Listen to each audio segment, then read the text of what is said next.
আসসালামু আলাইকুম। ক্যান্সার চিকিৎসায় লেজার ট্রিটমেন্ট। আমরা আসলে কখন লেজার সার্জারি করি? আমরা কি সব ক্ষেত্রেই করি? না। যেগুলো খুব আর্লি স্টেজে থাকে, যেগুলো আমরা মেডিকেলের ভাষায় অনেক সময় T1 বলে থাকি। খুব বেশি ভিতরে যায় না, পুরো অর্গানটাকে ধরে ফেলে না এবং অন্য কোথাও ছড়িয়ে যায় না। ওই ক্যান্সারগুলো আমরা বিভিন্ন পরীক্ষা-নিরীক্ষার পরে একেবারে কনফার্ম হয়ে আমরা যে চিকিৎসা পদ্ধতিটা নির্ণয় করি সেটি হচ্ছে লেজার ট্রিটমেন্ট। এই লেজার ট্রিটমেন্টের সুবিধা আসলে কী? লেজার করলেই কি ভালো? নাকি অবশ্যই করতে হবে? নাকি অন্য কোনো অপশন আছে? লেজার ট্রিটমেন্টের কিছু সুবিধা আছে। সুবিধাগুলো কি, কি? যেমন আমরা যদি শুরুতেই লেজার ট্রিটমেন্ট করতে পারি, তার ক্যান্সারটা পুরোপুরি অপসারণ করা সম্ভব হয়। ২ নাম্বার হচ্ছে এটা আবার হওয়ার সম্ভাবনাটা কম থাকে।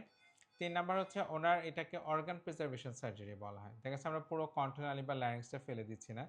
যার ফলে যতটুকু ল্যারিংস বা কন্ঠনালী থাকবে সেটা দিয়ে কিন্তু উনি কথাবার্তাটা কন্টিনিউ করতে পারবে। যেটা সবচেয়ে বড় সুবিধা যে ওনাকে এখানে কোনো ছিদ্র যেটাকে পার্মানেন্ট স্টোমা আমরা বলে থাকি এটা করার প্রয়োজন হবে না।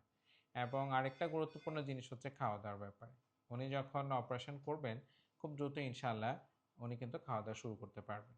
এখন এই যে লেজার সার্জারিটা আমরা করি, এটার ক্ষেত্রে কিন্তু রোগীর সিলেকশন এবং হচ্ছে পেশেন্টের স্টেজিংটা খুবই, খুবই গুরুত্বপূর্ণ।